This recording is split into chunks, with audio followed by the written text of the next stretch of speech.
పోలీసులు అవనిని తీసుకొని ఇన్సిడెంట్ జరిగిన ప్లేస్‌కి అయితే తీసుకొని వస్తూ ఉంటారు. ఇంతలో అక్కడ ఉన్న అవని అయితే వాళ్ళ మావయ్య ఎలా పడిపోయారో ఏంటో అని చెప్పేసి అయితే అనుకుంటూ వాళ్ళ మావయ్య కోసం ఆలోచిస్తూ అయితే చాలా బాధపడుతూ ఉంటుంది.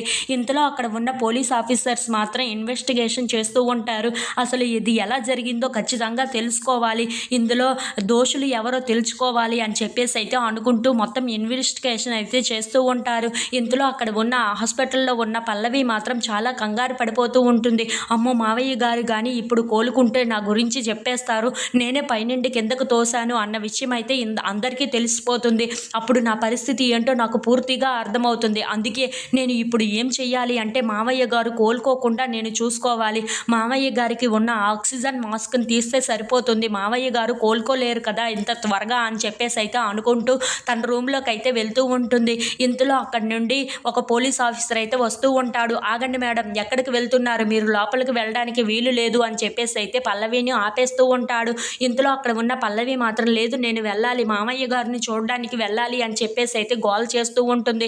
ఇంతలో అక్కడికి కమల్ వస్తూ ఉంటాడు. అది చూసి అక్కడ ఉన్న పల్లవి అయితే చూడు, నేను మావయ్య గారిని చూడడానికి వీలు లేదంట, ఇతను నన్ను ఎలా ఆపేస్తున్నాడో అని చెప్పేసి అయితే అంటూ ఉంటుంది. ఇంతలో పోలీస్ ఆఫీసర్ అయితే అక్కడికి వచ్చి నేనే చెప్పాను, అసలు ఎవరు అతని దగ్గరికి వెళ్ళడానికి లేదు, ఎందుకంటే ఆయనకి జరిగింది యాక్సిడెంట్ కాదు, అతనికి ఎవరో సూసైడ్ చేయబోయారు అని చెప్పేసి అయితే అంటూ ఉంటాడు.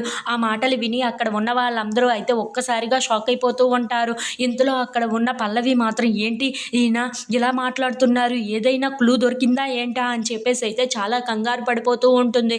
ఇంతలో అక్కడ ఉన్న కమల్ మాత్రం ఏంటి మా నాన్నకు జరిగింది మామూలుగా జరగలేదా, ఎవరో తోసేస్తే కింద పడ్డారా, అది కానీ ఎవరైనా తెలిస్తే వాళ్ళని నేను బ్రతకనివ్వను, వాళ్ళని చంపేస్తాను అని చెప్పేసి అయితే చాలా కోపంగా మాట్లాడుతూ ఉంటాడు.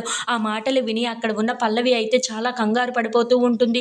వీడేంటి ఇలా మాట్లాడుతున్నాడు, అది చేసింది నేనే అని తెలిస్తే నన్ను ఏం చేస్తాడో ఏంటో అని చెప్పేసి అయితే చాలా భయపడిపోతూ ఉంటుంది. ఇంతలో అక్కడ ఉన్న పోలీస్ ఆఫీసర్ మాత్రం అది ఖచ్చితంగా ఎవరో తెలుసుకుంటాను అని చెప్పేసి అయితే అంటూ అక్కడి నుండి వెళ్ళిపోతూ ఉంటారు.